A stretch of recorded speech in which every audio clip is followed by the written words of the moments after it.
खडसेंना किती मिळाला, काय मिळालं. मी मागच्या वेळेला फक्त म्हटलं होतं की बाबा त्यांनी त्या ठिकाणी जमीन आता वर्षभरापूर्वी घेतलेली आहे, ते म्हणे वडिलोपार्जित आहे, त्याचे उतारेमध्ये जो आहेत त्यांनी कधी जमीन घेतली म्हणून वर्षभरात या.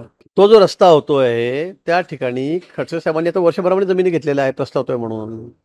मी ह्या मागे सांगितलं. ते म्हणतात माझी वडिलोपार्जित जमीन आहे. मी त्यांना पुरावा देतो त्यांनी जमीन कधी घेतली म्हणून. पुरावा देतो असं मी म्हणतो. ते म्हणतात की माझी वडिलोपार्जित आहे, याच्याकडे काय होतं, माझ्याकडे एवढं होतं. ठीक आहे, त्यांच्याकडे भरपूर आहे, भरपूर होतं.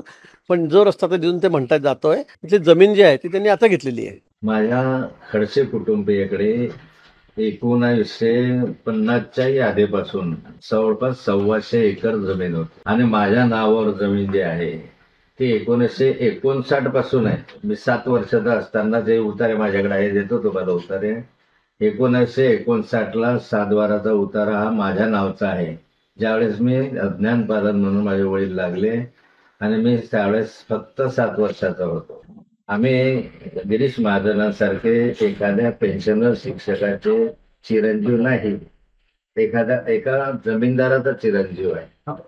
आणि त्यामुळे या ठिकाणी पैसे घेण्यासाठी केलं असं नाही. उलट गिरीश महाजनांनी धरणाखाली, हे धरण होत आहे म्हणून त्या धरणाखालची जमीन घेतली आणि शासनाकडून पाटबंधारे मंत्री असतानाच्या कालखंडामध्ये जवळपास एका याचे 9.5 कोटी आणि दुसऱ्या याचे 6 कोटी, अशा 15 कोटी हडप केले, जमीन केली.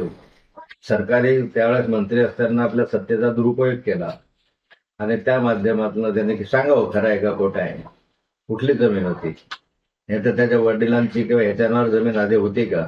धरण होत आहे, मी धरण मंजूर केले जामनेर तालुक्यामध्ये आणि त्या कालखंडामध्ये मला माहिती होतं की धरण आहेत, मी भूमिपूजन केले.